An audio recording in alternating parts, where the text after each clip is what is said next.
Bonjour, on va commencer. Je pense que... Voilà, attends, je vais attendre mes deux derniers intervenants.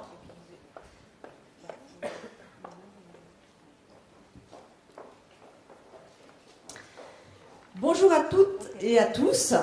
Alors cet après-midi, bienvenue à cet atelier, cette table ronde retour d'expérience. Cet après-midi, on va se plonger dans la planète de l'ATAWAD. Anytime, anywhere, any device. Cette ère des nouveaux consommateurs qui ont plein de nouveaux outils à leur disposition, des connexions permanentes, de nombreuses sollicitations, du multitasking. Quelles études mettre en place pour les comprendre, pour comprendre leur comportement? Pour faire un tour, essayer de faire un tour de réponse, nous avons aujourd'hui 4 binômes, des instituts et des clients, qui vont nous exposer les 4 solutions qu'ils ont trouvées pour résoudre cette équation. Nous commencerons par une présentation à 2 voix entre l'Institut Miratech, Jérémy Eskenazi, directeur général, et votre cliente, Nadège Bro, qui est donc responsable mobile et services digitaux de Louis Vuitton. Louis Vuitton a réalisé la conception de son nouveau site mobile en intégrant des études tout au long du processus de création. Donc vous nous montrerez comment, à partir d'exemples concrets, les études peuvent s'insérer dans une production digitale opérationnelle. Nous aurons un deuxième binôme, Maria Di Giovanni, directrice associée de Sorgem International Market Research, et Eric Tong, directeur général de l'agence La Chose, qui ont travaillé en partenariat Institut-Agence pour la marque Lierac et qui nous expliqueront comment le travail en partenariat Agence-Institut permet de mieux accompagner les marques à l'heure des nouveaux outils. Troisième binôme, Patrick Van Bloem, coprésident d'Aris Interactive, et sa cliente Anne Vaglio, responsable des études du pôle TV chez Lagardère Active, qui nous montreront quelle méthodologie ils ont mise en œuvre pour comprendre comment la télévision séduit encore les enfants malgré la concurrence des autres écrans. Et enfin, nous aurons la présentation de Victor Laurent, consultant et directeur d'études chez ThinkOut, et son client Emmanuel Dupuis, responsable marketing de M6 Web, qui nous présenteront la méthodologie qu'ils ont mise en place pour comprendre la perception et les attentes du public à l'égard de l'application Second Écran Connect. Voilà, donc la table ronde va durer à peu près 1 heure. Je vous demande de mettre vos téléphones en silencieux. Si vous voulez poser des questions, vous pouvez les réserver pour la fin. On gardera à peu près un quart d'heure, 20 minutes de questions-réponses. Donc je vous propose, Miratech et Vuitton, de nous présenter. Donc en effet, comment vous avez, vous, cabinet d'études spécialisé sur l'ergonomie, accompagné Louis Vuitton. Donc, quelle était votre problématique et pourquoi vous avez fait appel à Miratech pour la résoudre? Bonjour à tous. Je ne sais pas si les slides arrivent. Donc on souhaitait commencer par un slide avec l'historique, l'histoire du digital chez Vuitton. Voilà. Pour présenter un petit peu le contexte de l'étude. Donc le digital chez Vuitton, ça a commencé en 1999 avec le premier site. Donc aujourd'hui en une seule langue, évidemment. Aujourd'hui, nous avons 17 versions linguistiques différentes. Ensuite, le e-commerce est arrivé en 2005. J'ai appuyé. Ah, il y a une télécommande. Elle arrive. D'accord. Lancement d'e-commerce donc avec la France tout d'abord. Aujourd'hui, on a 9 pays qui ont le e-commerce, bientôt 10 pays. En 2011, une V4 du site est arrivée. Merci. J'imagine que c'est... Voilà. Et puis, donc, c'est dans ce contexte qu'on a fait appel à Miratech. Donc, nous avions déjà l'habitude de travailler ensemble lors de différents projets. Mais c'est lors du lancement du M-Commerce, parce qu'on avait un site Flash, donc en 2011, non compatible sur tablette et smartphone. Donc nous avons lancé un site particulier en HTML et lancé le M-Commerce avec les États-Unis en 2013. Alors les enjeux principaux de ce projet, évidemment, c'était de coller avec l'expérience qu'on pouvait avoir sur le site desktop PC, mais bien sûr de s'adapter aux usages de la tablette et du smartphone qui sont vraiment assez différents, des tailles d'écran différents, une navigation avec les swipes, les taps qui changent quand même beaucoup du PC. Et on souhaitait aussi axer ce site sur le fonctionnel.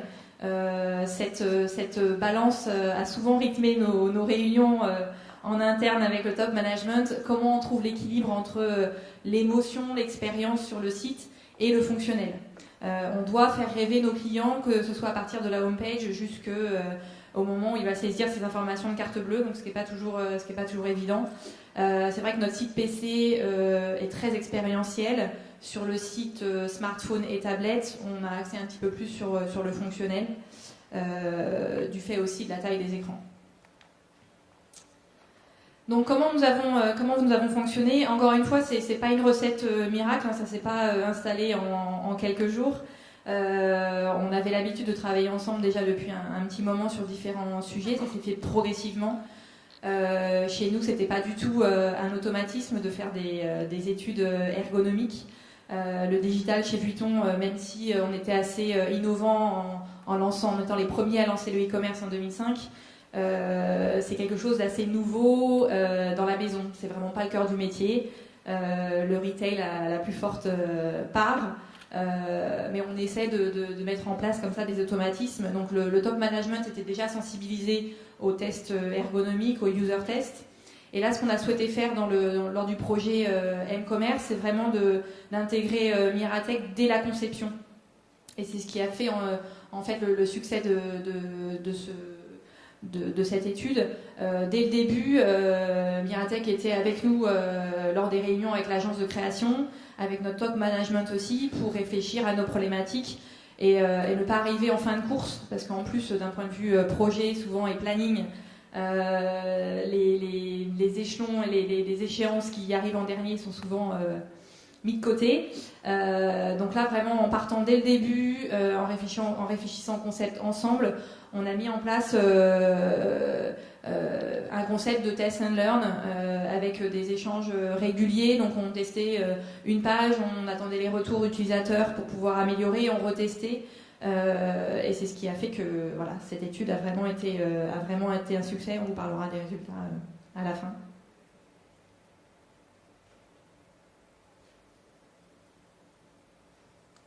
Ça n'avance plus. Alors, comme vous disiez très bien Nadège, les tests utilisateurs ne sont pas des études comme les autres. C'est des études qui sont à mi-chemin entre une méthode de conception et des études au sens classique du terme. En fait, quand on veut étudier ou améliorer une interface digitale, les études classiques touchent souvent des limites. Par études classiques, j'entends les méthodologies habituelles de focus group ou autres tests à distance. Les tests utilisateurs, c'est une méthodologie d'étude assez particulière. Pourquoi? Parce que là, on a une sorte de pyramide de Maslow de l'interface digitale, donc du site web ou de l'application mobile. Et l'idée, c'est qu'au fur et à mesure qu'on monte dans l'interface, eh bien, on peut rajouter des éléments. L'idée, c'est qu'au tout départ, il faut que le site ou l'appli soit disponible, évidemment, qu'il soit codé, qu'il soit accessible, puis après qu'il soit utilisable, et c'est là qu'on intervient. Et ensuite, qu'il fasse plaisir, qu'il inspire le désir et qu'il propose une bonne expérience globale au consommateur. Lorsqu'on utilise des méthodes d'études classiques, on se consacre souvent trop à l'étape supérieure. Est-ce que ça évoque du désir? Quel est le ressenti des utilisateurs? Mais il faut savoir que sur les interfaces digitales, les utilisateurs, enfin les consommateurs ou les visiteurs sont aussi des utilisateurs. Et donc l'idée d'ergonomie et la notion de manipulation est extrêmement importante et c'est ce qui distingue les tests utilisateurs des méthodologies plus classiques. Alors comment ça se passe pour mener un test utilisateur? Bon, d'abord on fait une réunion de lancement avec le client. On fait des protocoles et dans nos protocoles, notamment, il y a des scénarios de manipulation. Les participants se mettent devant l'interface à tester, donc le site internet ou l'appli mobile, et on leur donne des scénarios de manipulation qui vont du plus libre au plus guidé. Et pendant qu'ils manipulent le site, on mesure leur comportement. Dans le cadre d'un site desktop, on mesure leur regard, par exemple, avec l'eye tracking, on mesure leur navigation, les taux de succès aux tâches ou les taux d'erreur, le temps passé sur les tâches, les mouvements de la souris, ce qu'on appelle le mouse tracking, les hésitations, les points d'aide, les retours en arrière, les points bloquants, bref, tout ce qui fait l'ergonomie de l'interface. Et après, on revient avec eux sur les erreurs ou les incompréhensions qu'ils ont pu avoir pendant la manipulation, et ensuite, comme une étude classique, avec un guide d'entretien, on leur pose toutes les questions qui ont trait à leur opinion. Est-ce que le site lui plaît? Est-ce que l'interface leur convient, etc. Alors souvent, ça se fait sur 15 utilisateurs. En général, ça dure 15 semaines, 3 semaines, et c'est des tests individuels qui durent environ 1h30 parce que justement, on a besoin que chaque utilisateur s'approprie l'interface de façon intime. C'est le genre de test qu'on mène souvent avec Louis Vuitton. Et là, vous voyez, dans notre laboratoire, il y a une petite vitre sans teint derrière. Et derrière cette vitre sans teint, évidemment, il y a un retour non seulement de ce qui se passe dans la salle, mais aussi de ce qui se passe sur l'écran avec le regard, et puis avec un flux vidéo, par exemple, quand on a des interfaces mobiles. Et là, je ne sais pas si on peut distinguer derrière la vitre sans teint, mais il y a Nadège, normalement, en train de manger des M&M, c'est des macarons la durée. Pendant qu'on reçoit les clients, on sait les recevoir. Voilà, et ensuite, comme une issue classique, derrière on fait une analyse et une restitution. Et il faut savoir que les analyses et les restitutions des tests utilisateurs sont très différentes des analyses des instituts d'études classiques, puisqu'ils contiennent de fortes recommandations sur comment faire évoluer l'interface. Et c'est ça qu'il faut comprendre, c'est que Miratech en fait est plus qu'un institut d'études. On est aussi une agence digitale, et on fait les deux, on fait la conception et les études, et pour nous la conception est un moyen très puissant. Les études sont un moyen très puissant d'améliorer la conception. Donc je passe un petit peu rapidement, par exemple, bien sûr, sur l'ancien site, on avait fait beaucoup d'eye tracking. Si vous allez sur notre site, vous trouverez plein d'exemples d'eye tracking où on mesure le regard des participants pour savoir ce qui est vu, ce qui est lu, au contraire ce qui est ignoré. Et justement, on avait commencé ensemble à aider Nadège à mettre en évidence des choses qui ne marchaient pas nécessairement sur l'ancien site.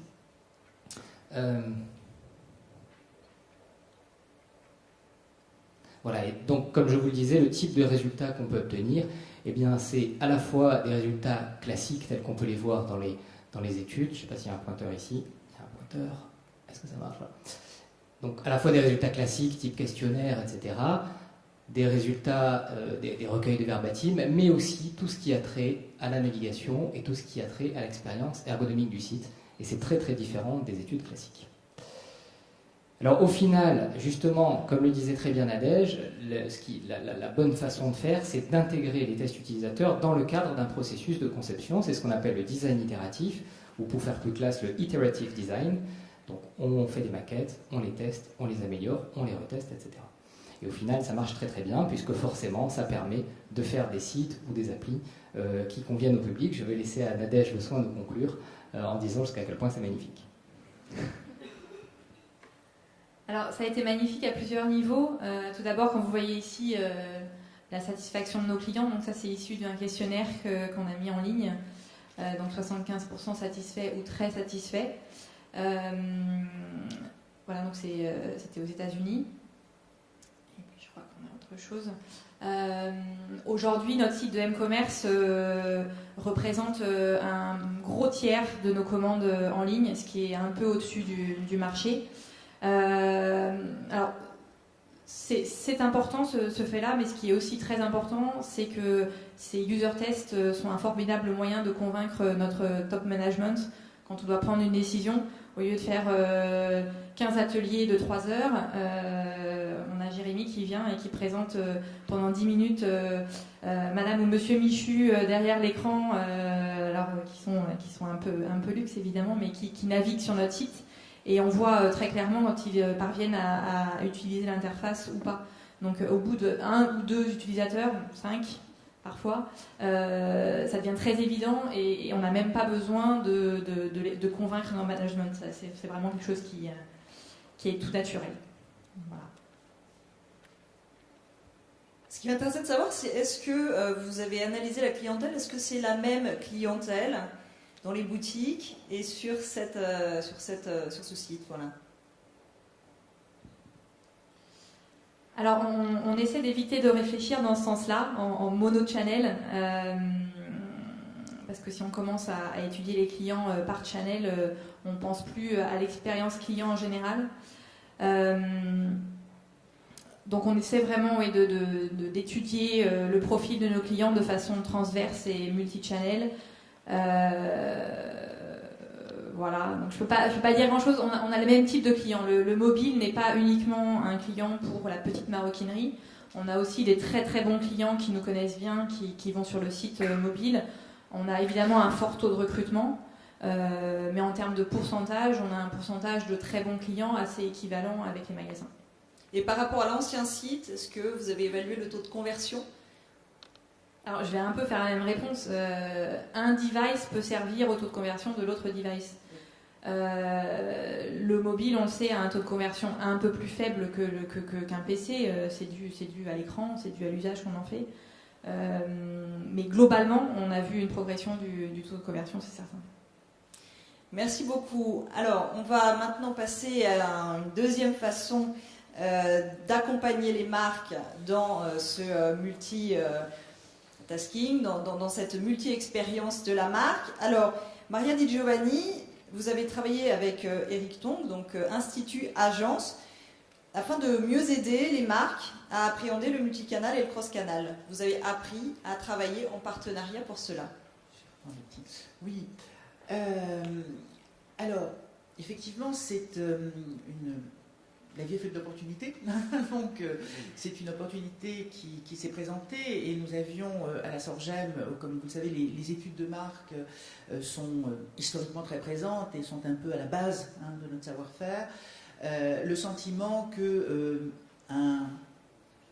une page était à tourner vers davantage d'opérationnalité, davantage de créativité, davantage d'innovation, puisque la vocation des études de marque et du fonds de marque Sorgem en particulier, c'est évidemment toujours de définir un programme stratégique pour la marque à partir de l'identification de ses core values, de son ADN profond, et que bien souvent le client est amené, après ce long processus d'études, qui exhume dans la mémoire, dans le substrat mémoriel du consommateur, les valeurs que les prises de parole de la marque y ont déposées tout au long de son histoire, et bien après il y a tout ce chantier qui s'ouvre et qui est souvent un chantier lui aussi long de conversion finalement en une expression créative, en device innovant aussi, puisqu'on reste sur des problématiques qui sont aussi des problématiques de cross-canal, bien entendu, et que ce processus de conversion, il pouvait être non seulement raccourci, mais être dynamisé avec un fonctionnement en partenariat entre l'Institut et l'agence, non pas une fois que l'étude est terminée, mais dès le début de l'étude, finalement. Donc c'est un petit peu ce que nous avons fait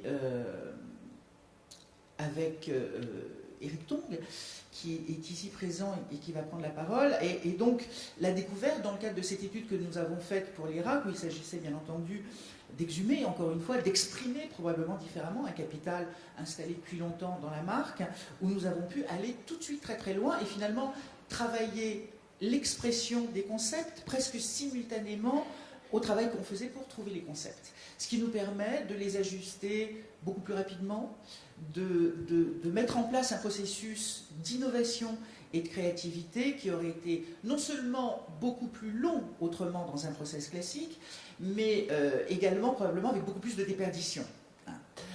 Donc, opérationnalité, nouvelle façon de concrétiser le fonds de marque, bien entendu, et puis aussi nouvelle façon de penser, je dirais, le design lui-même, finalement, du fonds de marque, puisque à l'heure, effectivement, des nouveaux devices sur Internet, à l'heure des nouveaux devices mobiles, à l'heure de la multiplication des points de contact avec la marque, notre sentiment, notre conviction, c'est que les marques sont moins à penser traditionnellement dans cette perspective verticale, qui est la perspective traditionnelle des études de marque, un peu calquée sur l'identité de l'individu. Vous avez globalement un cerveau programmateur et puis en cascade des expressions, des niveaux d'expression, mais de la concevoir donc de façon beaucoup plus cross-canal, avec cette idée qui, je dirais, nous motive encore davantage avec Eric à travailler ensemble et à mettre en place des process d'innovation immédiatement dès le début d'un fonds de marque,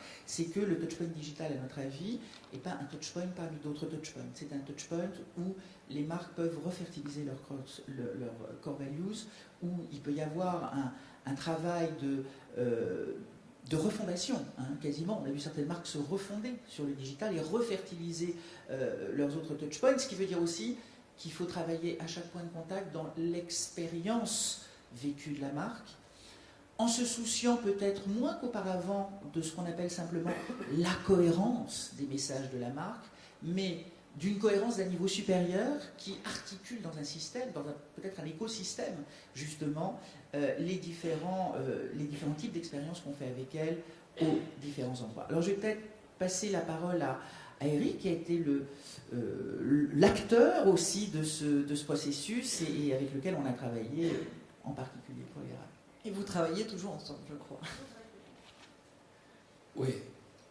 Si vous m'aviez dit il y a 20 ans que je me retrouverais avec la sœur Gemme en train de présenter, il y a des gens qui me connaissent, je vous aurais pris pour un fou. Et en même temps, les choses ont bougé beaucoup depuis 20 ans, énormément. Donc, moi, rapidement, j'ai passé 10 ans chez BDDP, qui était une agence vraiment plutôt anti-études. En tout cas, on les regardait de très loin parce qu'on pensait qu'il fallait vraiment avoir des discours publicitaires qui s'imposaient, que les études noyaient le poisson. Ensuite, j'ai monté au sein d'Avas BETC au RSCG, qui était aussi une agence qui n'était pas forcément facile avec les études.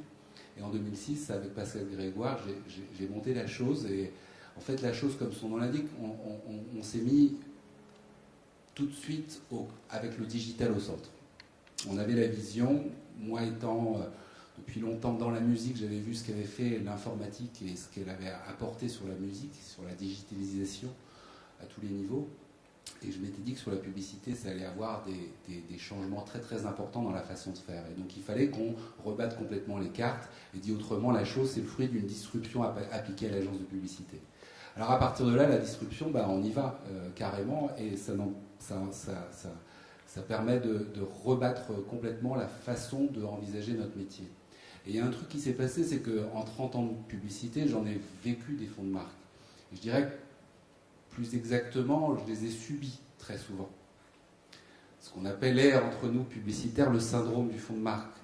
C'est-à-dire que des gens arrivent et effectivement il y a ce que dit Maria, c'est-à-dire qu'il y a des études qui ont été faites mathématiquement qui montrent que quand on se transmet une information à un autre intervenant, il va en retenir 70 et s'il le redit à quelqu'un d'autre, il va en rester 50. Le grand écart qui existait entre les agences et les cabinets d'études, ça faisait qu'effectivement, nous, on avait à peu près 50% des contenus restitués d'une manière ou d'une autre. Même quand c'était en direct avec le cabinet d'études, ça finissait quand même avec une grosse déperdition d'informations. Et puis, il y avait surtout deux soucis importants. C'était que le sentiment souvent que les fonds de marque, comme tout le monde voulait arriver à un résultat, c'était parfois avec des formes qui étaient « elles sont belles, les oranges pas chères », pour reprendre Fernand Reynaud. Donc ça, c'était le premier sujet. On a tout dit, alors que moi, je suis dans le temps court.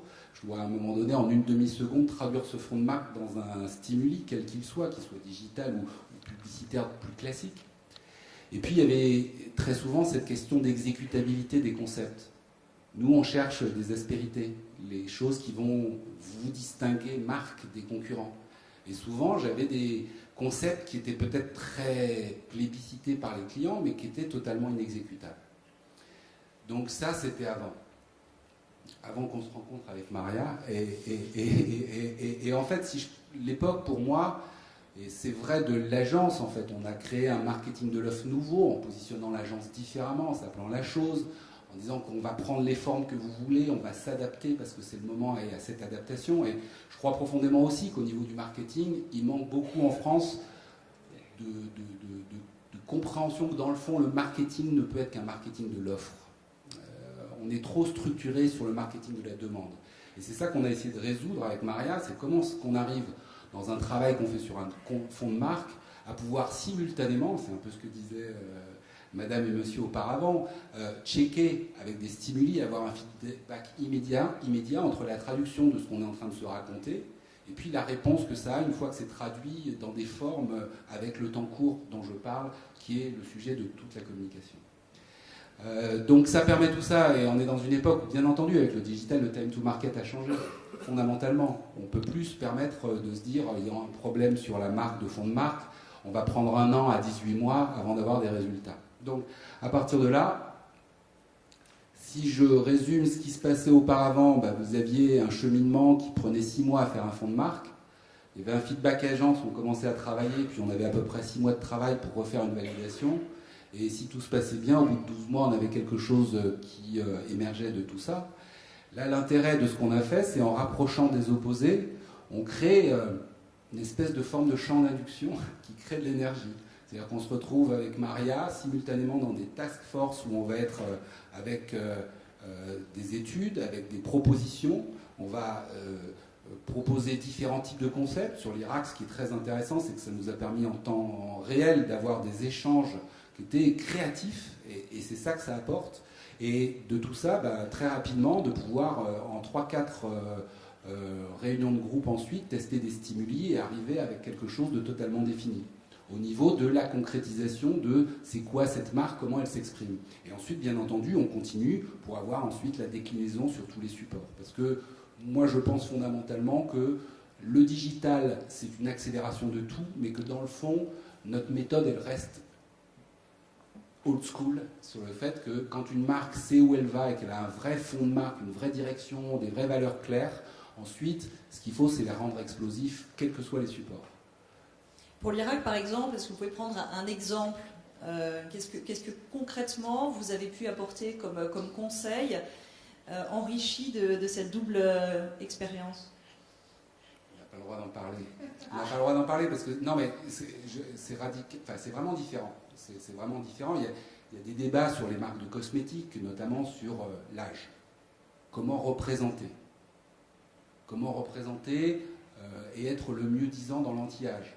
Sachant que, voilà, vous parlez des produits de beauté, on va vous dire, tiens, on parle aux femmes de 50 avec des femmes de 25. Donc il y a un sujet déjà sur c'est quoi les modes d'expression pour parler dans ces marchés anti-âge, à quel moment ça va basculer sur le fait de représenter des femmes qui sont avec un âge plus réel que ceux que l'on voit dans les magazines. Enfin voilà, donc ça c'est un premier sujet, une première offre. Comment est-ce qu'on peut en même temps, en ayant des représentations qui peuvent être un peu plus âgées de nos modèles, rester super moderne et pas être la marque des vieilles?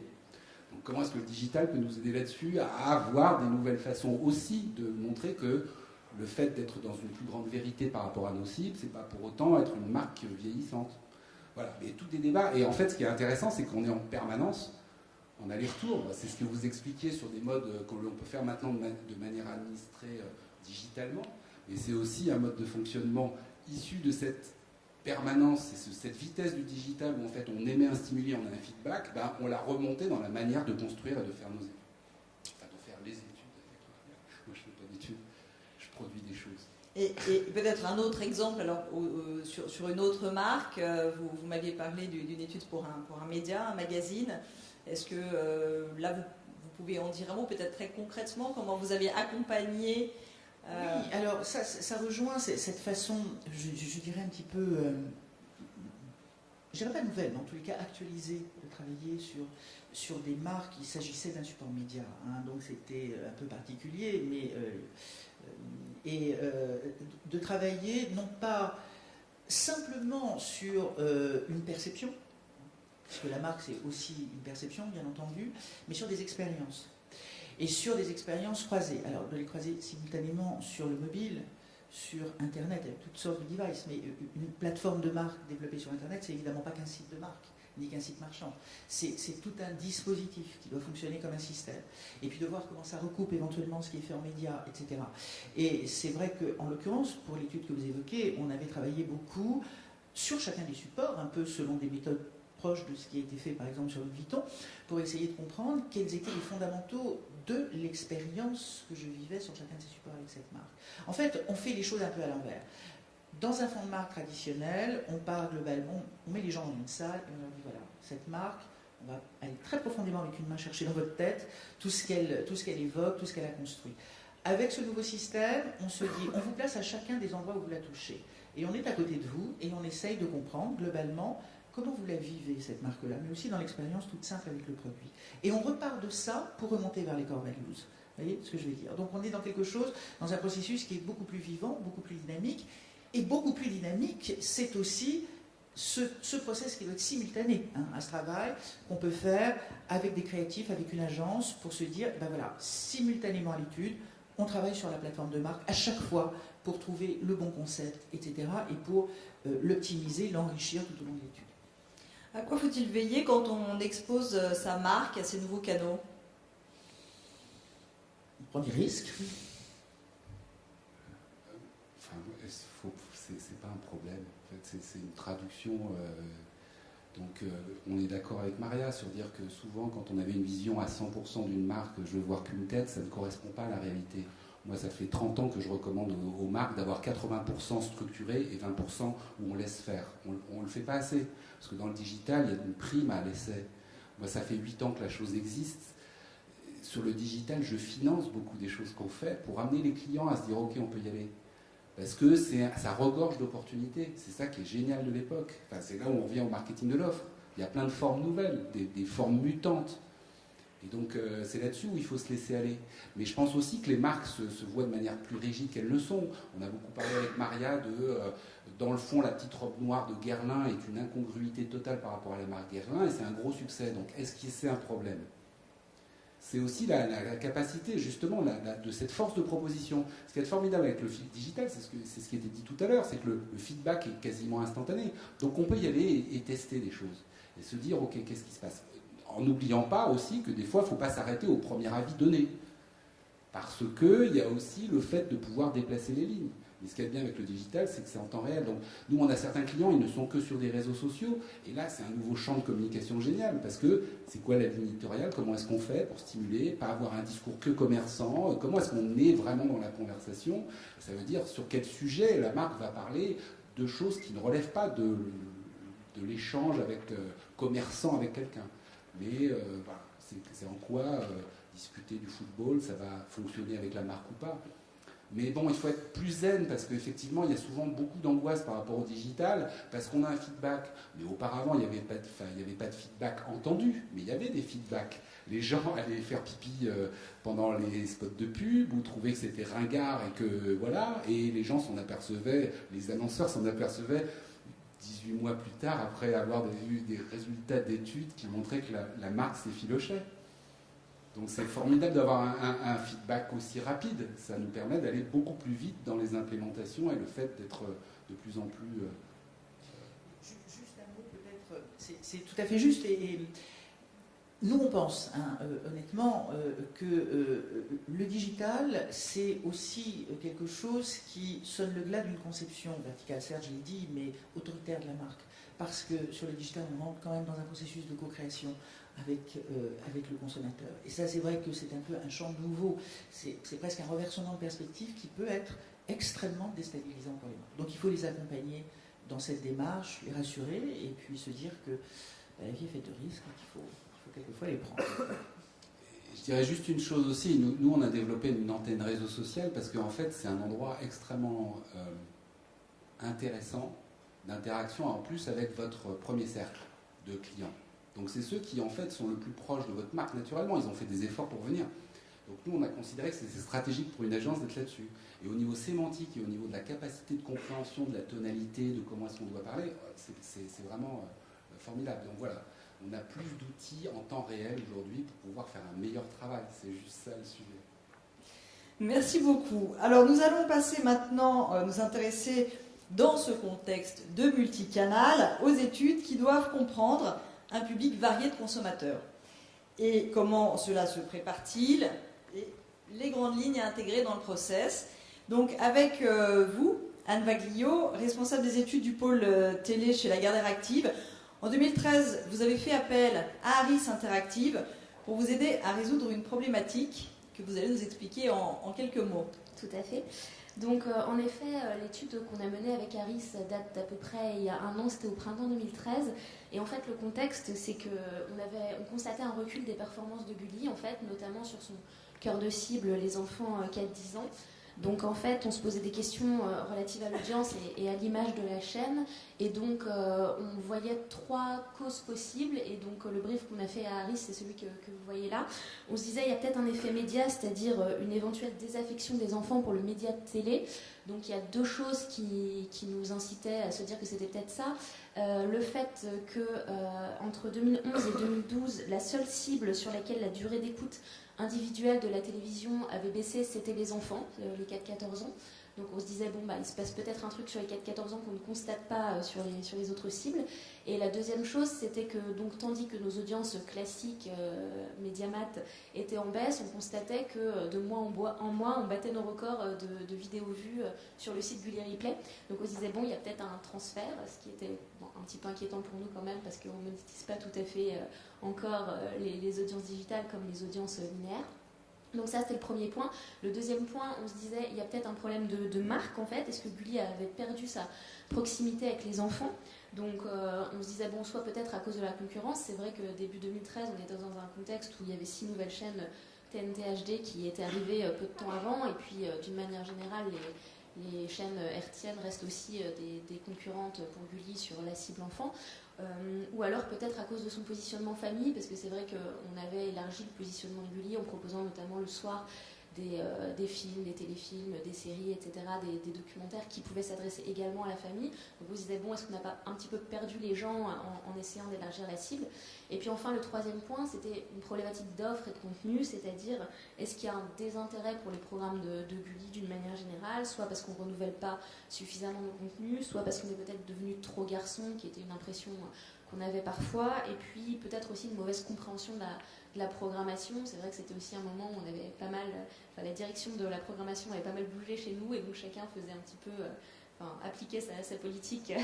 Donc du coup on se disait, bon, peut-être que les enfants n'arrivent plus à suivre, et donc on a peut-être un souci à ce niveau-là. Donc c'est comme ça qu'on a briefé Harris, et donc ils sont revenus vers nous avec une proposition. Alors justement, un protocole un peu particulier à mettre en place, parce qu'on se doute bien que les enfants, bon, certains vont allumer la télé tout seuls, mais quand même, globalement, c'est un peu les parents qui dirigent les enfants vers la chaîne qu'ils ont le droit de regarder. Donc vous aviez un double public à analyser, vous avez mis en place quel protocole? Alors, avant d'entrer dans le protocole, je pense que vous avez compris qu'on fait quand même un métier formidable, parce qu'on arrive avec des questions pas simples et des enjeux importants, et en plus sur des cibles particulières. Donc sur cette cible, en fait, on a décidé, en discutant avec le département média chez nous, de mener plusieurs protocoles complémentaires. Aucun d'entre eux n'est révolutionnaire, mais on voulait avoir une vision panoramique avec plusieurs objectifs. Vous l'avez entendu, et encore c'est un résumé, les briefs sont assez complets. Il y a beaucoup de questions qui se posent. Elles se posent auprès des enfants, elles se posent auprès des parents. Je pense que vous n'avez pas vu juste en disant que les parents décident pour les enfants, pourtant vous en avez. Vous devriez savoir que parfois les enfants décident un petit peu aussi, et de plus en plus tôt.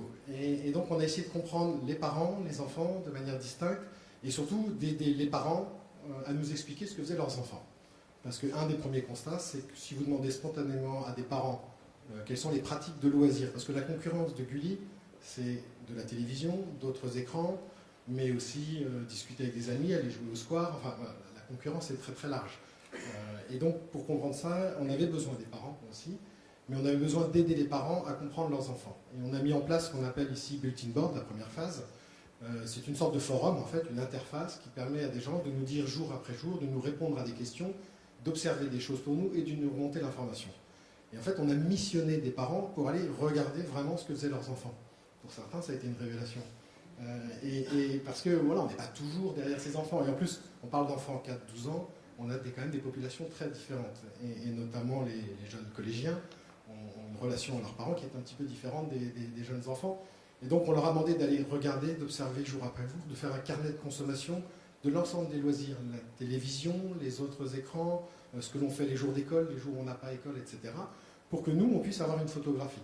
Que se passe-t-il dans les familles? Alors sur un petit échantillon, c'est qualitatif, mais qu'on puisse avoir des éléments de photographie. Ensuite, bon, les parents, c'est bien, mais on avait vraiment besoin de parler avec des enfants. Et donc là, on a fait des réunions de groupe, on a réuni physiquement, cette fois-ci, non plus en ligne, des enfants, sans leurs parents, en ayant en tête, alors c'était pas les enfants des parents de la première phase, c'était des enfants tout neufs, et on les a réunis pour vraiment discuter avec eux et comprendre. La photographie, on l'avait.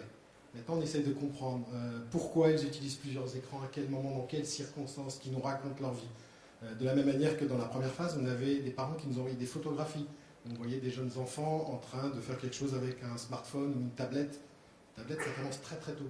Ça commence à 2 ans. Alors, notre étude commence après, mais visiblement, les parents, c'est le premier outil qu'on laisse à un enfant, c'est la tablette, parce que c'est simple. À 3 ans, ma fille a trouvé le code avant les grands. Voilà, il faut faire attention encore.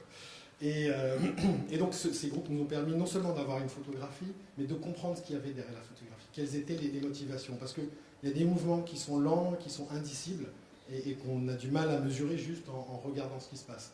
Et à ce moment-là, les enfants peuvent nous dire « moi ce que j'aime c'est faire ci, moi ce qui me plaît ». Par exemple, on a pu voir le côté transgressif des chaînes qui ne sont pas des chaînes pour enfants, mais qui ont des programmes qui attirent les préadolescents. Et des programmes de télé-réalité qu'on trouve sur le premier écran à la télévision, mais qu'on trouve aussi beaucoup en replay. Et on voit à quel moment un enfant peut considérer que le programme enfant c'est dégradant pour lui. Il cherche la transgression. Et à l'inverse, on voit des adolescents qui cherchent une régression et à retrouver un plaisir de l'enfance ou des éléments comme ça. On a pu comprendre aussi, à travers de ces discussions, ce que pouvait être un rendez-vous de famille et quelle était la force de la télévision. Parce qu'avant, la télévision, c'était l'ennemi de la famille. C'était la méchante télévision qui nous empêchait de parler. Maintenant, c'est le contraire. La télévision, c'est le rendez-vous familial. C'est le dernier rendez-vous où on peut être à plusieurs à faire la même chose en même temps. Même si les enfants, et les parents aussi, font autre chose en même temps que cette chose en même temps, c'est-à-dire notre écran. Je ne sais pas si j'ai été clair, mais voilà. On est dans cette logique de multi-device, et c'est pour ça que c'est compliqué pour nous, parce qu'on nous demande, y a-t-il concurrence entre les nouveaux devices et les anciens? Je pense qu'Anne en parlera mieux tout à l'heure, mais visiblement, il y a plutôt une stimulation aujourd'hui, et la télévision est plutôt en train de reprogresser sur les cibles, et Gulli, en tout cas, a trouvé les recettes pour ramener les enfants devant des programmes pour enfants à la télévision. Et puis, on parlait tout à l'heure de la force de conviction pour le management. Les études Cali, c'est très performant, ça permet de bien comprendre. Et puis parfois, on a quelques managers qui ont besoin de un petit peu de quantifier les choses, hein, parce que notamment en télévision, on a des trucs très très quanti. On a la mesure d'audience, des chiffres. Et donc, on a décidé de faire une étude quantitative assez vaste auprès de 600 foyers, représentatifs des différentes tranches d'âge des enfants, pour pouvoir quantifier tout ça et mesurer. Que font les enfants le mercredi, que font-ils, etc. Avec pareil du carnet, mais cette fois-ci déclaré en quantitatif, pour pouvoir étayer tout ça et mettre en perspective la photographie, la compréhension et des données chiffrées qui permettent de se projeter et qui ont permis à Gulli de prendre des décisions sur les orientations à prendre pour retrouver la place qui était la sienne et même progresser. On verra tout à l'heure que ça a donné des résultats très satisfaisants pour cette chaîne. Pour vous, ce contexte de multi-écran, multitasking, nécessite une vraie réflexion sur le protocole à mettre en place au niveau de l'étude? Oui, et c'est pas tant d'ailleurs le multitasking que la particularité de la cible. C'est que, vous l'avez dit tout à l'heure, une cible d'enfant on a deux cibles à interroger, les parents et les enfants, et il y a une interaction qui se passe. Les parents fixent des règles, les enfants ne respectent pas les règles, mais néanmoins, il y a une zone d'influence entre les deux. Et donc, si on veut comprendre les enfants, il faut pouvoir parler aux parents. Si on veut comprendre les enfants, il faut aussi parler aux enfants. Donc, on a besoin, et en quanti, vous savez qu'il y a des contextes légaux, et puis c'est difficile d'interroger un enfant de 5 ans, etc. Donc, de toute façon, on est condamné à passer par les parents. Mais pour leur poser les bonnes questions, pour savoir comprendre, il faut d'abord avoir discuté avec des enfants, et ensuite, on peut considérer que nous, on demande aux parents de venir avec leur enfant dans le questionnaire. Donc, c'est un quanti multi-cible derrière. Donc, c'est pas tant donc, le multi-device qui crée la somme des méthodologies que la cible un petit peu complexe et les enjeux, parce qu'on avait besoin de comprendre avec quoi Gulli était en concurrence. Il y avait beaucoup de choses. Alors justement, Madame Vaglio, quels enseignements avez-vous tirés de cette étude? Alors, on a tiré des enseignements que je vais classer aussi un peu en 3 parties, qui correspondent aux 3 éléments qu'on avait identifiés en amont. Sur la partie plus usage, on a constaté qu'en effet, le taux d'équipement en nouveaux devices était élevé, donc évidemment, ça progresse sur toutes les cibles, et donc il n'y avait pas spécialement de raison que les enfants y échappent. Donc évidemment, les enfants ont de plus en plus de télévision personnelle. De smartphones, il n'y en a pas encore beaucoup, mais ça progresse quand même. De tablettes, évidemment, ça explose. Voilà, ces usages progressent dans toute la population, y compris chez les enfants. Mais on constate quand même, et ça nous a rassuré, que la télé, c'est l'écran qui est utilisé le plus fréquemment. Donc l'an dernier, on avait 93% des enfants interrogés, donc c'était des 6-12 ans qui déclaraient l'utiliser au moins une fois par semaine, et ça arrivait loin devant les autres écrans qu'on avait soumis dans ce questionnaire. La télé restait également le loisir le plus pratiqué, donc là on ne parlait pas seulement des écrans, on parlait vraiment des loisirs, donc on a mis regarder la télévision en concurrence avec jouer dehors, lire des livres, aller se promener, discuter au téléphone avec sa famille ou ses copains. On avait fait une liste qui nous avait paru assez complète, et donc voilà, c'était le loisir le plus pratiqué, 94% des enfants déclaraient le pratiquer. Et c'était également l'un des 3 préférés avec les jeux vidéo et jouer dehors. Donc on était plutôt rassurés là-dessus. C'était également l'activité leader à tous les moments importants de la journée. Donc là, on avait posé des questions du genre le matin avant l'école, qu'est-ce que tu fais ? Le midi, si tu rentres chez toi, qu'est-ce que tu fais ? En sortie d'école, qu'est-ce que tu fais ? Le soir, qu'est-ce que tu fais ? Etc. On avait également fait toutes ces propositions, voilà, regarder la télévision, faire d'autres choses, jouer, etc.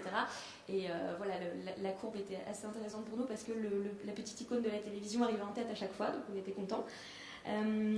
C'était valable pour les jours d'école et les jours sans école. Et puis, dernière chose, ça nous a aussi permis d'avoir des chiffres à jour sur l'utilisation des réseaux sociaux, des sites de partage de vidéos, parce que c'est vrai que ces chiffres circulent, mais sur les enfants, on n'avait pas, nous, tellement d'infos là-dessus. Donc on voulait quand même pouvoir un petit peu chiffrer. Par exemple, Facebook qui est en théorie interdit aux moins de 13 ans, on constatait bien autour de nous en discutant avec tous les parents qui collaborent chez nous que il y en avait beaucoup qui étaient sur Facebook même s'ils avaient moins de 13 ans. Donc ça nous a permis de chiffrer un peu tout ça. Et donc du coup ça nous a permis de prendre des décisions notamment. Donc voilà, c'était rassurant pour nous sur le côté la place de la télé reste très importante, mais ça nous a encouragé à aller plus loin au niveau des nouveaux usages. Donc par exemple sur Facebook on s'est longtemps posé la question, est-ce qu'on y va, est-ce qu'on n'y va pas ? Voilà, en tant que chaîne jeunesse on fait quand même très attention à ce qu'on fait parce qu'on sait que dès qu'on dérape on est attendu au tournant de toute façon. Et donc on n'encourage pas les enfants à aller s'inscrire sur Facebook. Par exemple, vous verrez jamais un jeu à l'antenne qui renvoie vers une page Facebook. En revanche, on a assumé le fait d'avoir un compte et en gros de parler sur Facebook aux enfants qui y étaient déjà, pour promouvoir nos programmes, évidemment, promouvoir certaines opérations, mais on va dire qu'on a un peu plus assumé cette présence sur les réseaux sociaux sans pour autant pousser les enfants à s'y inscrire. En termes d'appli, par exemple, on va aussi développer sans doute une appli payante. Je pense qu'on communiquera dessus plus précisément dans les prochaines semaines, mais ça fait partie des décisions qui sont plus faciles à prendre quand on a une étude qui nous dit, bon bah voilà, de toute façon les enfants y sont, donc allons-y. Donc le deuxième point, c'était le point de la marque. Donc par exemple, on avait posé une question sur la consommation des différents écrans, enfin les différentes façons de consommer Gulli. On avait demandé aux enfants qui regardaient la chaîne, est-ce que vous allez également voir le replay, est-ce que vous allez sur le site internet, est-ce que vous utilisez l'appli. Ça nous a permis de voir à peu près quelle proportion des téléspectateurs de Gulli étaient sur les autres écrans, et du coup ça a lancé chez nous une tentative en fait de plus de 360 degrés, c'est-à-dire d'essayer d'avoir un écosystème vertueux en fait entre toutes ces différentes plateformes et s'assurer que ce soit pas seulement l'antenne qui renvoie vers les nouveaux usages, mais qu'on ait également les nouveaux usages qui renvoient vers l'antenne. Donc voilà, c'est tout récent, c'est tout frais chez nous, mais on essaye par exemple de mettre en place des jeux où on marque des points seulement si on a regardé l'antenne, etc., de façon à ce que les différents supports se renvoient les uns aux autres et que ce soit pas toujours l'antenne qui renvoie vers le numérique, pour simplifier. Et puis le troisième point, donc, qui était plus relatif à la chaîne et à l'antenne, on a eu également des résultats assez rassurants, notamment le fait que Gulli était la chaîne la plus regardée par les 6-10 ans. Bon, on a les résultats d'audience par ailleurs, bien sûr, mais en tout cas, elle était déclarée comme telle par les enfants. Elle avait une bonne image, elle était perçue comme s'adressant autant aux filles qu'aux garçons, même si les filles nous ont quand même réclamé un peu plus de programmes pour elle. On a constaté que la principale raison pour laquelle les enfants s'éloignaient de Gulli, c'était parce qu'ils grandissaient, ce qui est relativement sain, on va dire. Je trouve ça normal qu'un enfant de 14 ans regarde un peu autre chose que Gulli aussi. On va y venir. Voilà, je me tourne un peu spontanément vers M6. Mais voilà, sur l'appréciation des programmes, on a fait des recherches, on va dire, un peu classiques de tests de nos programmes vis-à-vis des parents, des enfants, parfois sur les sites, parfois sur une seule. Donc on a eu un retour sur l'appréciation de nos programmes et puis évidemment on a demandé aux panélistes de nous exprimer leurs attentes, et donc on les a écoutés. Donc ça nous a permis par exemple de mettre à l'antenne plus de séries, plus de programmes filles, de se recentrer sur les 4-10 ans aussi, et donc ça a plutôt porté ses fruits ces derniers mois. Donc on peut peut-être voir la slide suivante. Puisque voilà, on est très content de nos résultats au mois de mars. Sur la tranche 7h-19h, sur les 4-10 ans, vous constatez que notre part d'audience était de 14,4% l'année dernière, et en mars 2014 elle était de 20%, donc voilà, plus 39%, on est très content.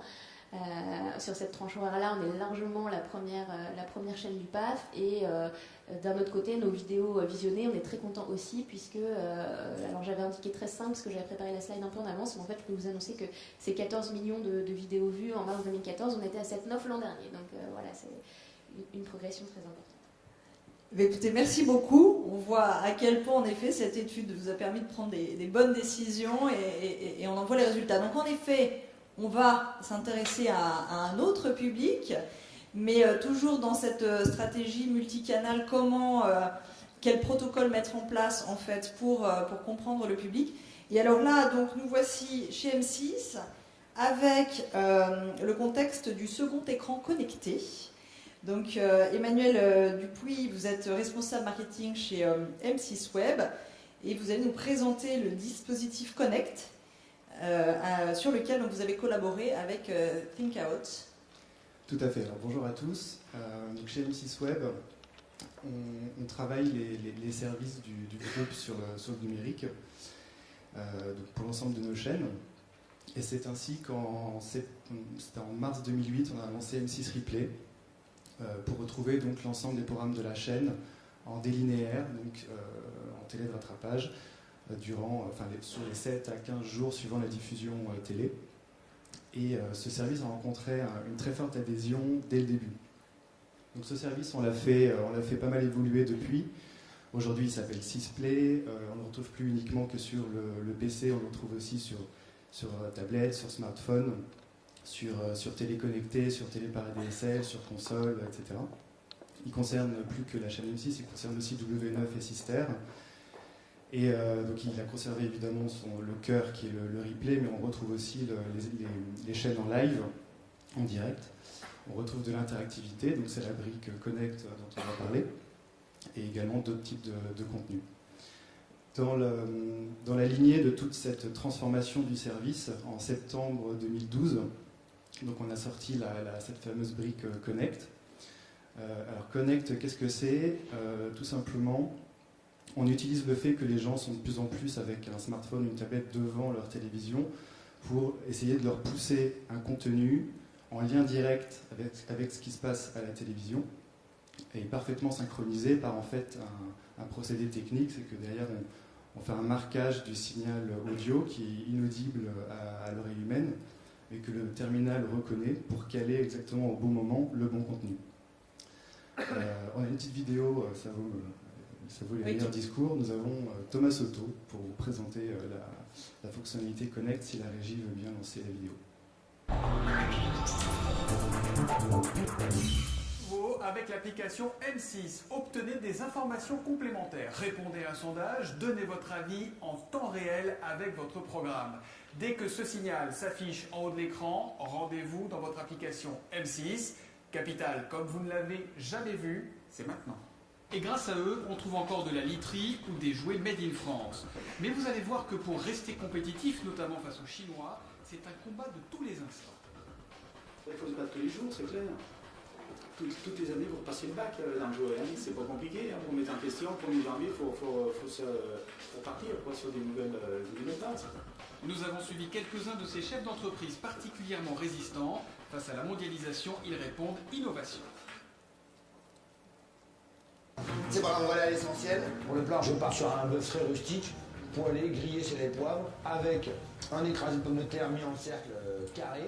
Et dessus, je pique toutes mes petites carottes, mon pané, mes petits navets, mes petits oignons fans. Et puis voilà, donc ça va. Pour moi, ça me parle, c'est efficace, quoi. Je vais adapter ma cuisine par rapport à celui.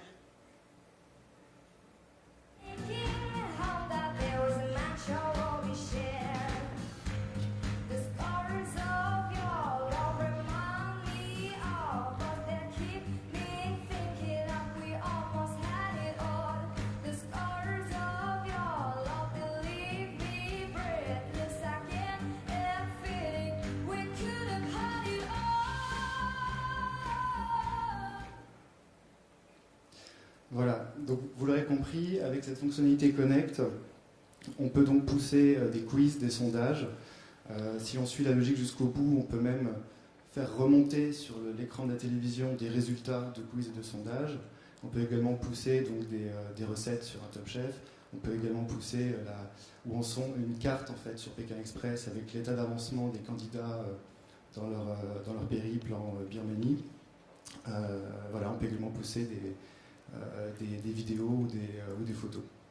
Donc vous aviez ce dispositif et vous aviez une problématique et c'est pour ça que vous avez fait appel à ThinkOut. Est-ce que vous pouvez nous expliquer la problématique que vous aviez ? Alors, derrière cette brique Connect, mine de rien, il y a pas mal de travail. Entre le premier coup de pelle et la mise en production, il s'est écoulé une bonne année. Et derrière, il y a surtout pas mal de modifications dans l'organisation. C'est qu'on a dû revoir la chaîne de production des émissions, on a dû revoir la chaîne d'animation éditoriale chez nous, chez M6 Web. On a aussi dû revoir la chaîne de diffusion pour pouvoir marquer automatiquement l'ensemble de nos programmes qui sortent de la régie finale. Donc il y a beaucoup d'intervenants. C'était un gros pari fondé sur quoi? Fondé sur une grosse intuition, qu'il y avait quelque chose à faire avec tous ces écrans connectés dont on voit partout que les usages progressent. Donc voilà, gros enjeu pour nous, et du coup, l'envie de lancer assez rapidement, donc quelques semaines après la sortie, fin 2012, l'envie de tester tout ça dans le réel pour pouvoir connaître un peu plus le niveau de perception de ce service. Est-ce que les gens comprennent vraiment ce qu'on veut leur proposer? Parce que nous, on a vraiment notre tête dans le guidon de geek au quotidien. Derrière cette perception, est-ce que les gens y trouvent un intérêt, tout simplement? Et derrière ça, même si on a des analytics pour voir un petit peu le succès ou non de nos événements synchronisés, l'idée c'était aussi d'avoir déjà des retours assez rapides sur ce qui plaît le plus aux gens et ce qu'ils attendent, tout simplement. Donc, qu'est-ce qui vous a emmené vers cet institut, peut-être plus qu'un autre? Pourquoi Sync-Out? On avait fait un petit appel d'offres, quand même, et on s'est quand même vite rendu compte que Sync-Out avait la meilleure proposition. En fait, on est vraiment à la confluence de deux mondes. On est entre le monde de l'audiovisuel, qui fonctionne avec des téléspectateurs, qui sont souvent dans un rôle passif, où on reçoit le message qui vient de la télévision, et le monde de l'Internet, qui est beaucoup plus participatif, avec les internautes. Dans ces deux mondes, il y a des méthodes d'études parfois assez différentes, du coup, pour prendre en compte justement ces différents usages. Et Sync-Out avait quand même l'avantage d'avoir fait chez nous, aux études programme, pas mal d'études, donc des pré-tests de pilotes ou des études de fonds de marque chaîne. Et pour nous, c'était très important finalement de se dire que l'Institut retenu connaissait parfaitement nos marques. Parce que finalement, on est plus dans l'idée d'apporter une interactivité et du digital à un téléspectateur plutôt que d'apporter de la télé à un internaute. Donc le point de départ, c'est quand même le monde de l'audiovisuel, et Sync-Out le maîtrise parfaitement. Et puis ensuite, dans nos échanges, on s'est rendu compte qu'il comprenait bien toutes les problématiques autour de la mutation du média télé aujourd'hui. Justement, Victor Laurent, vous allez nous expliquer ce que vous avez fait particulièrement pour M6, mais est-ce qu'en 2 mots, vous pouvez nous expliquer la spécificité des études que vous menez? Oui, tout à fait. Donc Sync-Out, on est un cabinet d'études quali et de conseil, effectivement, vous l'avez compris, spécialisé dans les médias. Et nos missions, de manière générale, sont d'accompagner les marques médias dans la compréhension des nouvelles attentes, des nouveaux comportements de leurs téléspectateurs, auditeurs, internautes, face aux mutations de leur comportement induites par le digital. Donc par rapport à cette problématique, par rapport à ce protocole d'écran connect, qu'est-ce que vous avez mis en place, enfin, justement, quel protocole vous avez mis en place par rapport à la problématique qui vous avait été posée?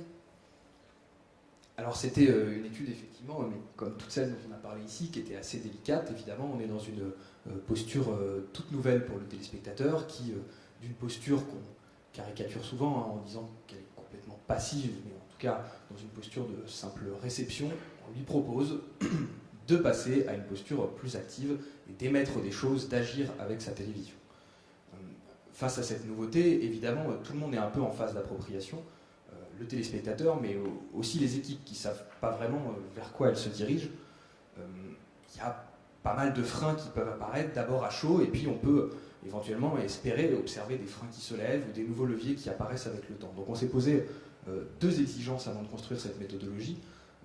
D'abord, l'exigence d'un procédé d'étude longitudinal dans la durée et itératif pour voir apparaître les dynamiques. C'est-à-dire qu'on ne s'est pas contenté d'être dans le simple test, de proposer un produit et de récupérer les réactions, mais de laisser le temps au consommateur de se l'approprier pour voir apparaître des choses au fil du temps une fois qu'il maîtrisait bien le produit. Et puis deuxième exigence, on s'est attaché à varier les modes de recueil, les contextes d'observation, à varier les publics pour essayer d'approcher de la manière la plus fine la perception et la compréhension du dispositif par les téléspectateurs qu'on a interrogés. En termes de méthodologie, de nouveau, on est dans chaque brique, on est dans rien de très révolutionnaire, mais c'était quand même important de multiplier ces modes d'entrée. D'abord, on a réalisé des focus group classiques, on a réalisé une communauté online avec des questionnaires individuels et des bulletin boards et un bulletin board, et puis on a également réalisé des interviews ethno à domicile. Des focus group d'abord auprès d'un public qui n'avait jamais utilisé la fonctionnalité, qui était téléspectateur de la chaîne. On a ciblé plusieurs émissions, plusieurs cibles, qu'on a exposé, à qui on a fait découvrir la fonctionnalité en direct lors du focus group. On leur a laissé l'utilisation pendant 3/4 d'heure et puis on a réagi avec eux. Là, l'idée, c'était de percevoir finalement quels étaient les leviers et les freins qui apparaissaient à chaud pour aider affiner le discours marketing et puis repérer quelles étaient les manières de permettre une appropriation la plus rapide possible du dispositif. Et puis on a réalisé une étude online combinant des carnets de bord, c'est-à-dire qu'on a pris une trentaine de personnes qui utilisaient déjà le dispositif, qu'on a recruté directement sur Sisplay, et on leur a demandé de l'utiliser régulièrement pendant une dizaine de jours, et tous les jours de nous faire un retour, enfin, après chaque expérience, de nous faire un retour sur ce qu'ils en avaient pensé, et on a conclu par un bulletin board d'un peu plus d'une semaine, où là on a pu creuser vraiment en profondeur leurs perceptions et leurs attentes concernant les contenus qui leur étaient envoyés sur leur smartphone ou leur tablette. Et puis dans un dernier temps, on a réalisé, et c'était important, des observations ethno à domicile. Pourquoi ? Parce que finalement la télévision on ne la regarde pas forcément tout seul, et c'était important pour nous d'essayer de comprendre quel impact pouvait avoir l'utilisation d'un dispositif d'écran compagnon lorsqu'on était dans une consommation collective de la télévision. Est-ce qu'il y a des risques de décrochage ? Est-ce qu'il peut y avoir une émulation collective qui est catalysée ou au contraire qui est plutôt freinée ? Donc on a rencontré une famille pendant un épisode de Top Chef, on est allé rencontrer également un couple pendant un épisode de Pékin Express, on a essayé de les mettre dans les conditions les plus proches possibles de ce qu'ils avaient l'habitude de faire, et un groupe de copines pendant la diffusion de La Belle et ses Princes, on a ramené les sushis, les pizzas, et on a vu un peu ce qui se passait à ce moment-là. Voilà pour la méthodologie. Et d'ailleurs, vous me disiez, donc, pour faire ces études, il faut faire preuve de certaines qualités, prendre un peu une posture d'humilité face aux gens qu'on interroge. Qualité, je ne sais pas, en tout cas une exigence certaine, c'est sûr. D'abord, l'idée évidente qu'il faut absolument maîtriser le produit dont on parle. Donc c'était important pour nous de nous immerger au maximum dans ce dispositif Connect, d'en comprendre les fondements, les nuances, les détails, les différentes fonctionnalités qui étaient proposées, mais également, et c'est ce que disait Emmanuel à l'instant, de comprendre aussi l'objet auquel il se rapporte, à savoir le programme télévisuel. Mais à cette exigence d'expertise, face à ce type de sujet hyper innovant, c'était indispensable de se départir de nos préjugés, mais aussi des préjugés que pouvaient avoir les équipes en interne. Au fond, de se dire qu'on ne sait pas du tout comment vont être perçues ces expériences. On pouvait avoir nos propres intuitions, vous pouviez avoir les vôtres, mais on a essayé d'avoir un regard le plus candide possible en le combinant avec cette expertise. Et puis, cette espèce de candeur qu'on doit avoir dans le regard, elle est aussi intervenue dans le dispositif de l'étude en elle-même et dans la méthodologie, en nous imposant d'une certaine manière une certaine souplesse dans le dispositif d'étude.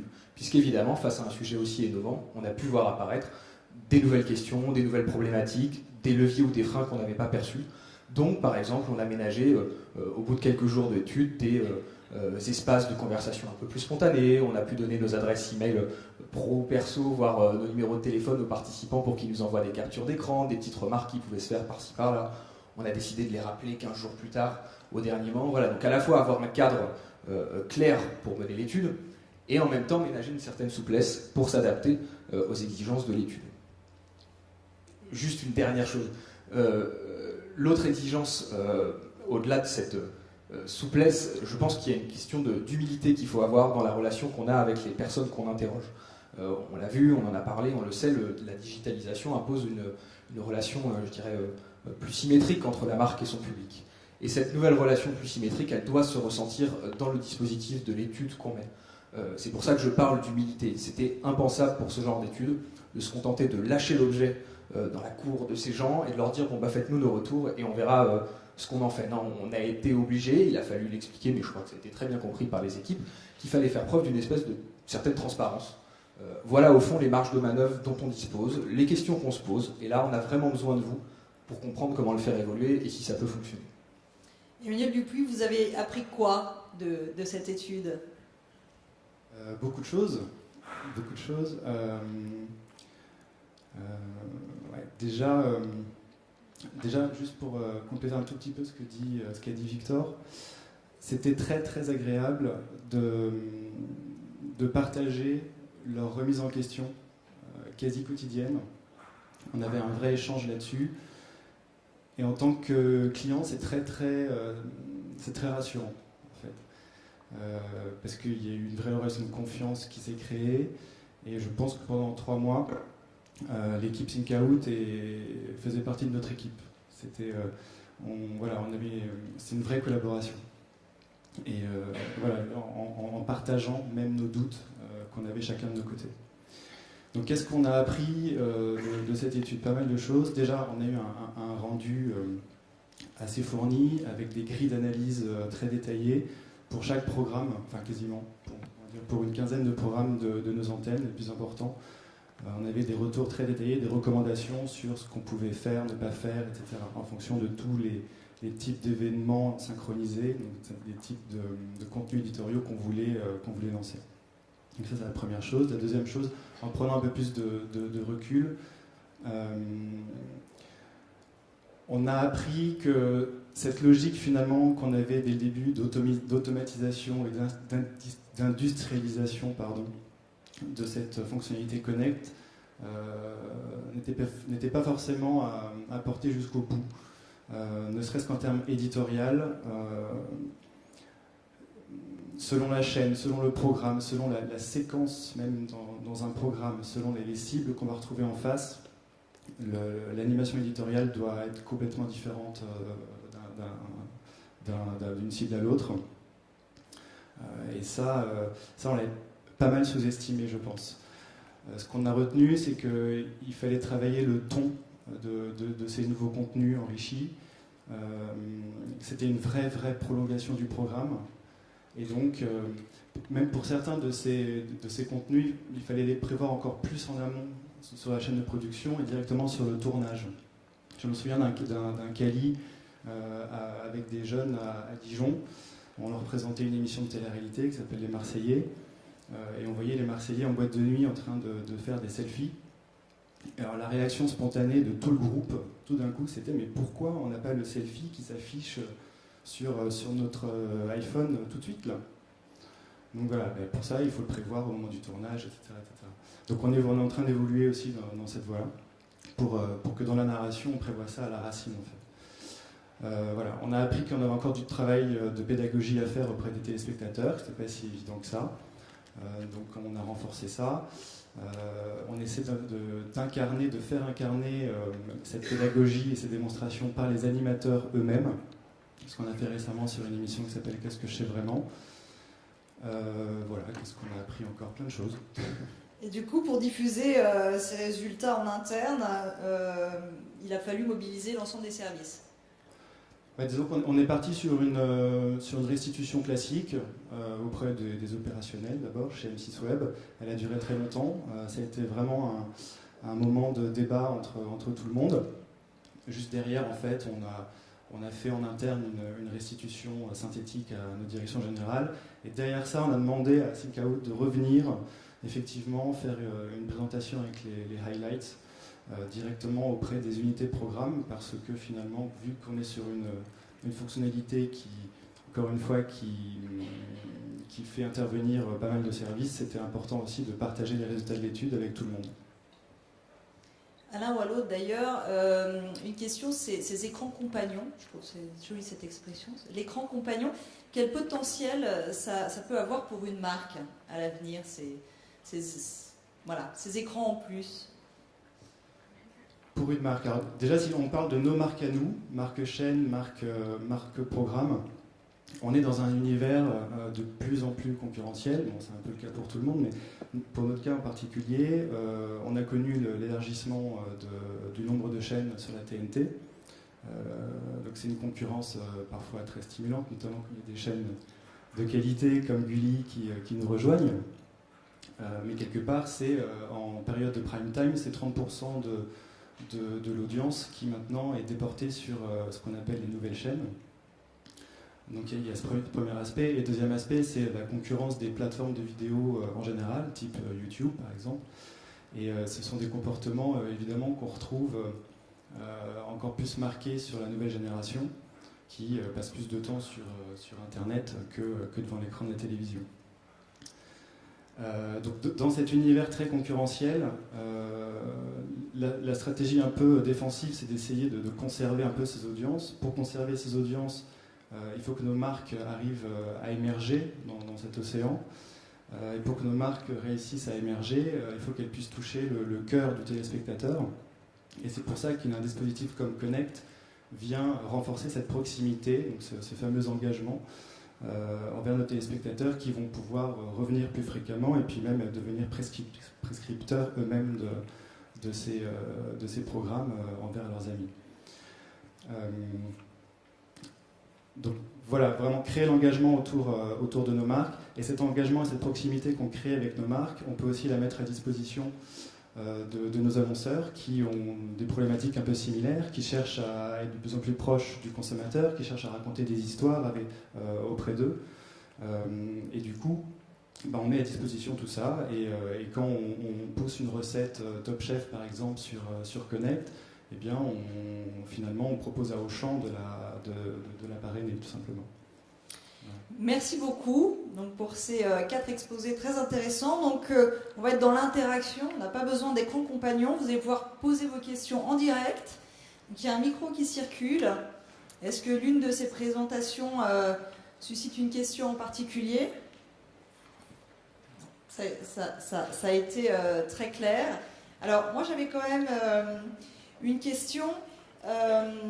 Quand on met en place une innovation, enfin, notamment c'est un peu ce que vous disiez tout à l'heure, quand on avance comme ça sur quelque chose d'inconnu, c'est vrai que vous vous appuyez sur des panels de clients. Est-ce qu'ils vous suivent tout au long de l'expérience, ou est-ce qu'à la fin, une fois que le produit il a été mis en place, on se tourne vers un nouveau client, un regard neuf, un peu ce qu'on disait tout à l'heure?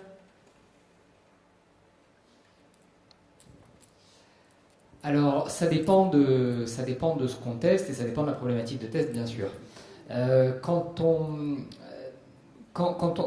essaie de faire venir des consommateurs, des utilisateurs sur son site, et qu'on vise principalement des prospects ou des gens qui viennent sur le site pour acheter quelque chose, en général, on essaie de ne pas reprendre le même panel quand c'est des sites sur lesquels on ne revient pas tous les jours. Alors, par exemple, il y a probablement des gens qui vont sur le site de Louis Vuitton tous les jours, mais moins de gens, par exemple, que sur le site du Figaro ou qu'un site média sur lequel vraiment on va y aller tout le temps. Et en général, quand on revient, alors la règle c'est que quand on ne revient pas sur le site dans les 2 mois, en général il faut prendre un panel complètement neuf, parce que ça veut dire que la personne aura oublié un petit peu le site et qu'elle va devoir se le réapproprier quand elle vient dessus. Je ne sais pas si j'étais clair. Bon, en gros, si le site a une cible pour laquelle en moyenne l'utilisateur revient dans les moins de 2 mois, il faut prendre des nouveaux panels. Si c'est des personnes qui reviennent très très régulièrement, c'est bien soit de mixer, soit de prendre des gens qui ont déjà beaucoup l'habitude de venir sur le site. Une question.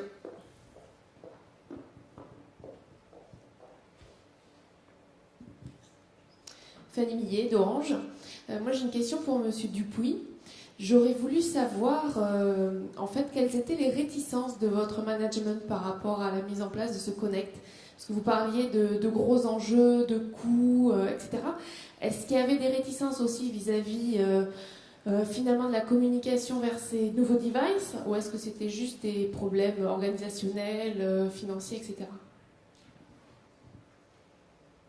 On n'a pas eu vraiment de réticence. On a eu de la chance. Je pense qu'on a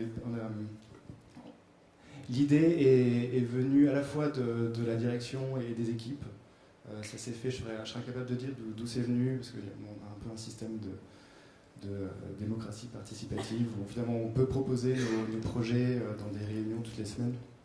Et bon, l'idée a fait son chemin petit à petit, elle a beaucoup été modifiée les premiers mois, puis on a réussi, à un moment on s'est dit on a tenu quelque chose et on a développé. Et on a toujours été soutenu par la direction,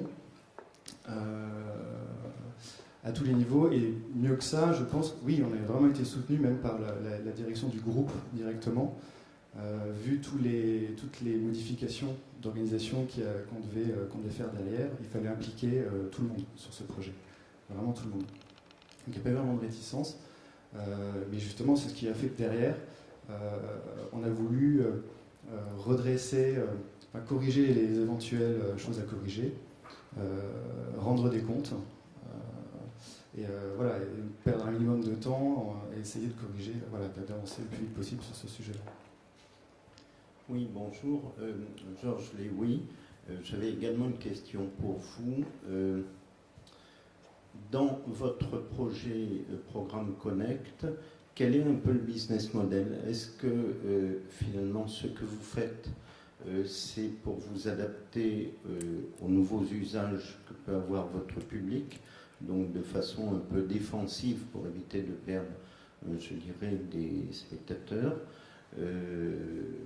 ou est-ce qu'il y a un vrai business model? Vous avez parlé de sponsoring au champ, mais qui aurait pu se faire à la limite, je suppose, sans Programme Connect, de façon plus classique. Oui, c'est un plus en fait. Donc, il y a un effet indirect finalement en créant cette proximité avec nos marques programmes, même si c'est difficile à mesurer, il faudrait que ça fasse appel à de nouvelles études pour voir l'impact. Mais on est persuadé qu'il y a un effet indirect au final, sur les audiences, peut-être pas en 2013 ou en 2014, mais en quelques années, et sur une monétisation plus directe. On en est au balbutiement, on teste énormément, et d'ailleurs c'est ce qu'il faut faire. Voilà, on a testé il y a encore un mois une brique synchronisée qui permettait le T-commerce. Donc on voit un hachoir ou un couteau durant Top Chef. On vous propose de l'acheter en temps réel, en 2 clics. Voilà. Donc on teste. Aujourd'hui, clairement, on ne vit pas de Connect chez M6 Web. Les revenus sont générés par tout ça sont assez marginaux. Maintenant, on sent un intérêt de la part des annonceurs, quand même. Ça fait partie, on intègre ça dans les packs, dans ce qu'on peut vendre, ce que peut vendre la régie, sans forcément... c'est plus pour améliorer l'offre existante que de proposer des options plus chères, pour le moment en tout cas. Voilà, on est encore sur des enjeux d'image pour le moment, et on ne cherche pas un ROI à hyper court terme, on attend de voir. Bonjour, Didier Rolls de Goodbye PDF. J'ai une question pour le binôme LVMH Miratech. Savoir si vous avez testé uniquement l'interface, le contenant, ou également les contenus à l'intérieur, donc les éventuelles vidéos interactives ou documents PDF, etc. Alors c'était plus sur d'une étude sur le catalogue produit.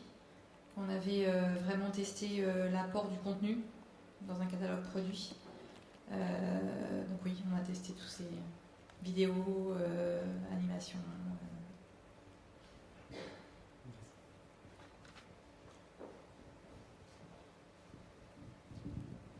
Bonjour, j'ai 3 questions. Pardon. Donc, d'accord, je suis Dorothée Rieux, je dirige l'Institut Mediamento. On est spécialiste de la mémorisation, de l'attention publicitaire, et je suis docteur en neurosciences. Donc un petit peu peut-être de cerveau ou pas, dans tout ça. Donc je ne sais pas dans quel ordre commencer. Déjà pour Miratech, je voulais savoir pourquoi vous n'avez pas utilisé l'eye tracking pour tester l'appli Vuitton. Deuxième question, Monsieur Tong, quand vous dites on peut aller beaucoup plus vite maintenant grâce aux études et tester rapidement, mais quelquefois il y a peut-être des créations qui ont besoin d'une seconde chance et qui ne percutent pas tout de suite chez les consommateurs et qui ont besoin un peu de temps pour s'installer, et on a vu déjà des histoires comme ça. Et est-ce qu'il n'y a pas un danger à faire des études trop rapides? Voilà. Et ma troisième question, concernant le multitasking, il s'avère qu'aujourd'hui, beaucoup de personnes de la télévision se posent la question de la dispersion qu'on appelle, nous, attention partagée entre la télé et un autre device. La question se pose certes concernant le programme télé, mais aussi l'écran pub. Et est-ce que, en attirant certes peut-être sur un deuxième écran certains téléspectateurs, on ne les attirerait pas pendant l'écran pub télé à attirer leur attention sur un autre écran où il n'y aura pas forcément cette publicité-là, peut-être certains sponsors, mais pas tous les autres qui font partie de cet écran. Voilà. Alors, pourquoi est-ce qu'on n'a pas utilisé d'eye tracking sur les applis mobiles ? Parce que pour pouvoir faire de l'eye tracking sur device mobile, il faut laisser le mobile dans un plan fixe. Donc par exemple, le poser sur un pupitre et puis le laisser poser sur un pupitre. Et donc du coup, c'est une manipulation qui n'est pas du tout naturelle. Donc on a le choix. Soit on fait de l'eye tracking et puis on force l'utilisateur à l'utiliser du bout des doigts sur un pupitre et c'est pas super pour l'utilisateur. Soit on abandonne l'eye tracking, donc on va perdre certaines données, mais d'un autre côté, on va diminuer ce biais-là. On préfère en général faire ça sur le mobile. Parfois on fait les deux quand il y a vraiment des problématiques d'impact, impact d'image, de contenu. On fait un petit peu des deux. On fait à la fois la manipulation et puis après ou avant, on le pose sur un pupitre et on attend de le laisser comme ça. Voilà la raison. Votre question était sur trop d'études, tutelle pas les trop rapides. En fait, le problème, il reste toujours le même. C'est l'interprétation des études qui importe. C'est-à-dire que si on fait ce que nous ont dit les clients, moi, ma vie, elle a été à l'inverse de ça. En 91, j'ai lancé Itinéris avec une signature, vous aurez toujours le téléphone sur vous. J'ai dû monter sur la table vis-à-vis du client pour expliquer que il me semblait qu'il fallait projeter non pas l'image telle que les clients l'avaient en tête, c'est-à-dire que c'est réservé à des gens professionnels en costume qui se la pètent en réunion et qui veulent montrer aux autres qu'ils ont un téléphone portable, mais moi jamais, et avoir une vision beaucoup plus longue. Donc ça reste toujours les mêmes sujets, enfin, je dirais, et c'est le sujet des interprétations des études, qui reste encore plus fondamental avec effectivement le côté peut-être abrupt et chiffré qui semble montrer en digital que ça y est, c'est la vérité vraie, parce que voilà, comme dans les médias, on a aussi des chiffres dans tous les sens. Mais je pense que c'est fondamentalement un sujet d'interprétation d'études. Nous, ce qu'on a mis en place, c'est plutôt un raccourcissement et beaucoup plus de stimuli, en fait, qui me permettent à moi de tester des sujets où quand je suis dans le pipe en aval d'un fonds de marque, je vais déjà avoir des pistes prédéterminées. Et ce ne sera pas aussi ouvert. Et je peux être beaucoup plus dur sur le propos, quand je suis très en amont avec Maria, que quand je suis très en aval, au niveau de ce qu'on teste. Et c'est là où c'est intéressant. Après, ça n'empêche. Il faut avoir cette vision-là. Maintenant, je sais exactement quand il se passe une réunion, là où il y a de l'énergie, même si c'est négatif, je sais qu'il y a quelque chose qui va fonctionner. Et il faut juste le travailler, ou c'est négatif parce qu'il y a un côté abrupt dans un premier temps, mais que ça va devenir la nouvelle référence. Ce qui est en permanence ce qu'on recherche, nous. Donc vous avez raison sur le fait de, oui, trop d'études peut tuer la création, mais le vrai sujet là, c'est nous, dans notre fonctionnement, c'est un travail où on a une simultanéité entre des stimuli, qui sont normalement ce qu'on a après, et donc qui sont pour moi des façons de concrétiser formellement et sur le fond des contenus que voilà, je ne pourrais pas faire plus en aval. Mais ça reste un vrai sujet, l'interprétation des études. Et je dirais que là où vous touchez un point assez sensible, c'est que l'automatisation des études a tendance à, comme je l'ai vu dans les médias, depuis que dans les médias, je trouve que voilà, depuis qu'il y a des chiffres, on a l'impression que c'est des mathématiques et c'est du cadavrail de mathématiques très souvent. Donc voilà, c'est une question d'interprétation. Mais j'espère beaucoup des neurosciences à venir, parce que là, pour le coup, ce sera plus définitif.